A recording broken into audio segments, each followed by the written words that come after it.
ऐसे विषयों पे इलेक्ट्रॉनिक मीडिया चर्चा करती नहीं है, विपक्ष ऐसी बातें उठाएगा नहीं, तो हम लोगों को एक जागरूक जिम्मेदार नागरिक होने के नाते ऐसे विषयों को उठाने की जिम्मेदारी है कि नहीं, आप बताइए। मानते हैं ना? और दुनिया में भारत इकलौता ऐसा देश है जहां बहुसंख्यक समुदाय समानता की मांग कर रहा है। पूरी दुनिया में जो माइनॉरिटी होता है वो समानता की बात करता है। उदाहरण के लिए पाकिस्तान का जो माइनॉरिटी है वो कहता है जी धर्मांतरण विरोधी कानून बना दो, हमारी बेटियों का धर्मांतरण हो रहा है। और भारत में कौन कह रहा है? बहुसंख्यक। पाकिस्तान की माइनॉरिटी कह रही है जी हमारे मंदिरों को सरकार कंट्रोल से मुक्त कर दे। भारत में कौन कह रहा है? बहुसंख्यक। उल्टा चल रहा है। पाकिस्तान का माइनॉरिटी कहता है जी हमको बराबर अधिकार दे दो, बराबर धार्मिक अधिकार, बराबर नागरिक अधिकार, बराबर मौलिक अधिकार, बराबर जैविक अधिकार। और भारत में कौन कह रहा है? बहुसंख्यक। उल्टा, एकदम उल्टा चल रहा है। ऐसा पूरी दुनिया में कहीं नहीं होता। लेकिन दुर्भाग्य की बात, न शाम को आपको टीवी पे चर्चा मिलेगी। शाम को आप 5 बजे से खोलो, कोई कहता है हल्ला बोल, कोई कहता है सबसे बड़ा मुकाबला, कोई कह रहा राष्ट्र की बात, कोई कह रहा देश की बात, पता नहीं क्या क्या नाम रखे अपने अपने उसका कार्यक्रमों का। और 4 लोगों को बैठाएंगे और तू मैं करके 50 मिनट निकाल देंगे।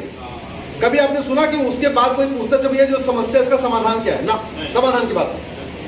दुर्भाग्यवश बहुत सारे YouTube चैनल भी बन गए हैं, वो भी ये तो बता रहे बाबर ने ये किया, हुमायूं ने ये किया, अकबर ने ये किया, औरंगजेब ने किया। ये नहीं बता रहे आज हर तहसील में जो बाबर पैदा हो गया है, हर मोहल्ले में एक हुमायूं पैदा हो रहा है, हर थाने के आसपास एक औरंगजेब पैदा हो, उसका क्या समाधान है वो नहीं बता रहे। ये समाधान हम ही लोगों को निकालना पड़ेगा, ये चर्चा हमें ही करनी पड़ेगी। ये आप जैसे बुद्धिजीवियों को ही अगर हमने तय कर लिया कि पर डे हमें 5 आदमियों से इस पर चर्चा करनी है तो बड़ी स्वाभाविक सी बात है। 30 दिन का मतलब 150 आदमी से चर्चा हो गई। अगर हमने 2-2, 3-3 मिनट करके या कहीं सभा में, कहीं पार्क में, मॉर्निंग वॉक करने के टाइम जहां भी ठीक लगा हमने थोड़ी चर्चा कर लिया तो बड़ी सीधी सी बात है। 1 to 1 जाएगा। 1 to 1 जब जाएगा उससे जो जन जागरण होगा उसका प्रभाव बहुत अच्छा होगा। और फिर मैं कह रहा हूं इससे बढ़िया डॉक्टर नहीं मिलेगा, इससे बढ़िया डॉक्टर नहीं मिलेगा भारत में वास्तव में संविधान लागू कराने की। संविधान 2 शब्दों से मिलकर बना है ना, समधन विधान बराबर संविधान। यानी ऐसा विधान जो सब पर समान रूप से लागू हो उसको कहते हैं संविधान। एक्चुअल में भारत में संविधान नहीं चल रहा है, भारत में बहुविधान चल रहा है। संविधान नहीं चल रहा है, बहुविधान चल रहा है। कम से कम 10 कानून हिंदुओं के लिए चल रहे हैं, सिविल राइट ह्यूमन राइट के। 8 कानून मुस्लिम्स के चल रहे हैं, सिविल राइट ह्यूमन राइट के। टोटल 40 कानून चल रहे हैं सिविल राइट ह्यूमन राइट के। क्यों नहीं हम एक कानून बना देते यूनिफॉर्म सिविल कोड? भाई जब संविधान हमारा कहता है कि इस देश के सब नागरिक बराबर हैं, सबको बराबर मौलिक अधिकार, सबको बराबर फंडामेंटल राइट, सबको बराबर फंडामेंटल ड्यूटी, और कोई भेदभाव नहीं किया जाएगा। आर्टिकल 14 कहता है कि सब समान, आर्टिकल 15 कहता है कोई भेदभाव नहीं, तो यूनिफॉर्म सिविल कोड लागू होना चाहिए, तो संविधान कह रहा है। एक बड़ी समस्या, सब कहेंगे भैया समान अवसर दो, समता, समानता, समान अधिकार, दलितों का उत्थान, पिछड़ों का उत्थान, ऐसे उत्थान की बातें करेंगे। सबसे बढ़िया उत्थान करने का तरीका है इस देश में अगर हम 1 नेशन 1 एजुकेशन बोर्ड लागू करते हैं। सबसे बढ़िया केंद्रीय विद्यालय पूरे देश में है, खुले हैं कि नहीं खुले? सबकी एक किताब होती है। कश्मीर का बच्चा वही केंद्रीय विद्यालय में जो पढ़ता है वही किताब पढ़ता है, कन्याकुमारी का बच्चा वही किताब पढ़ता है। अगर वास्तव में हम मजहबी उन्माद कंट्रोल करना चाहते हैं, वास्तव में कट्टरवाद को रोकना चाहते हैं जो पूरे दुनिया की समस्या बन चुकी है, भारत की नहीं। अभी आपने देखा तालिबान में क्या हो रहा है, कट्टरवाद का कारण तो है। वो जो स्कूल, जिस स्कूल के से वो लोग निकलते हैं ना, उस स्कूल में स्टिंग तो होता नहीं स्टिंग हो तो पता चले वहां पढ़ाया क्या जाता है। वो स्कूल इतना खतरनाक है, पर्शिया में एक खुला था, मात्र एक, और 100 साल में पर्शिया ईरान बन गया था। पर्शिया में केवल 5000 घुसपैठ किए गए थे, एक वो स्कूल खुला था, और 100 साल में पर्शिया खत्म, उसका नाम ही खत्म हो गया, ईरान हो गया। वो तो फिर बाद में आपस में फिर लड़ने लगे, लड़ने की हैबिट है, तो फिर ईरान और इराक बन गया, अलग विषय है। हमारा ये कहना है कि जब हमारा संविधान कहता है सबको समान अवसर मिलना चाहिए, आर्टिकल 16 यही कहता है सबको समान अवसर। क्या आज की डेट में सबको समान अवसर मिल रहा है? आईएएस की एक परीक्षा, आईपीएस की एक परीक्षा, एनडीए की एक परीक्षा, नीट की एक परीक्षा, मेडिकल की एक परीक्षा, इंजीनियरिंग की एक परीक्षा, क्लैट की एक परीक्षा, बैंक की एक परीक्षा, रेलवे की एक परीक्षा। और किताब, मेरठ का बच्चा अलग किताब पढ़ता है, और मेरठ में कम से कम 10 तरीके की किताब चल रही है। मेरठ का जो डीपीएस होगा वो अलग किताब पढ़ा रहा होगा, मेरठ का रेयान कुछ अलग किताब पढ़ा रहा होगा, जो 2000 रुपए फीस लेता होगा अलग किताब पढ़ा रहा होगा, जो 5000 लेता होगा अलग किताब पढ़ा रहा होगा।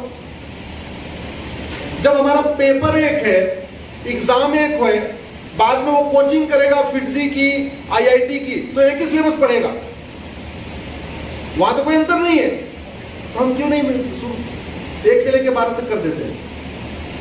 हमें इस बात को गंभीरता के साथ सोचना होगा, ये जो राइट टू एजुकेशन एक्ट है, क्या हमारी रिक्वायरमेंट फुलफिल कर रहा है कि नहीं कर रहा है। डॉक्टर साहब बैठे हुए, डॉक्टर साहब आपके पास आते हैं लोग, तबीयत खराब हो गई, आपने एक बार दवा लिख दिया 4-5, एक हफ्ते बाद पलट के आया, बोले डॉक्टर साहब कुछ नहीं हो रहा है, आप दवा बदलेंगे? सीधी सी बात है, दवा बदली जाएगी। जो दवा काम नहीं कर रही उसको बदलना स्वभाव बदल देना चाहिए।